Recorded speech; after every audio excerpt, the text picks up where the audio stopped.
Hello বন্ধুরা, career space YouTube চ্যানেলে আপনাদের সকলকে স্বাগত জানাই। আশা করি আপনারা সবাই ভালো আছেন।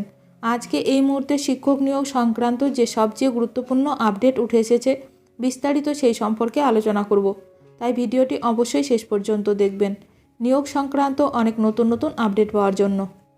যারা চ্যানেলে নতুন তারা চ্যানেলটিকে সাবস্ক্রাইব করে পাশে থাকা বেল বাটনে প্রেস করে অল নোটিফিকেশানটিকে অন করে রাখবেন, কারণ এমন ধরনের লেটেস্ট আপডেট নিয়ে এই চ্যানেলে সবসময় ভিডিও আপলোড করা হয়ে থাকে।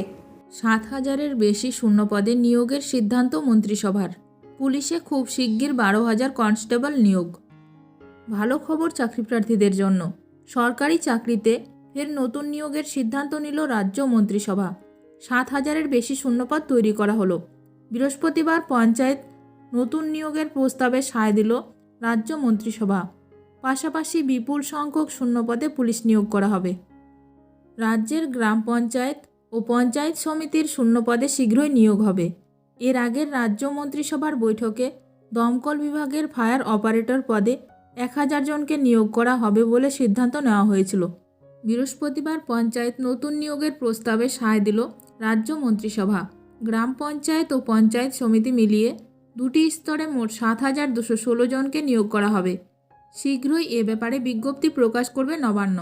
রাজ্যের মন্ত্রী মানস ভূঁইয়া জানান, ক্যাবিনেট বৈঠকে রাজ্যের গ্রাম পঞ্চায়েত স্তরের খালি পদে নিয়োগের বিষয়ে সিদ্ধান্ত নেওয়া হয়েছে।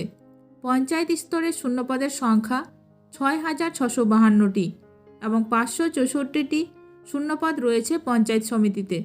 এরই পাশাপাশি রাজ্য পুলিশে খুব শিগগির 12,000 কনস্টেবল নিয়োগ করা হবে।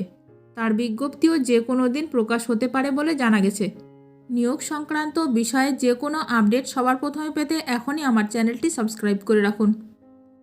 ভিডিওটি ভালো লাগলে অবশ্যই লাইক করবেন। আজকের ভিডিওটি এখানেই শেষ করলাম। নতুন কোনো আপডেট নিয়ে দেখা হবে নেক্সট ভিডিওতে।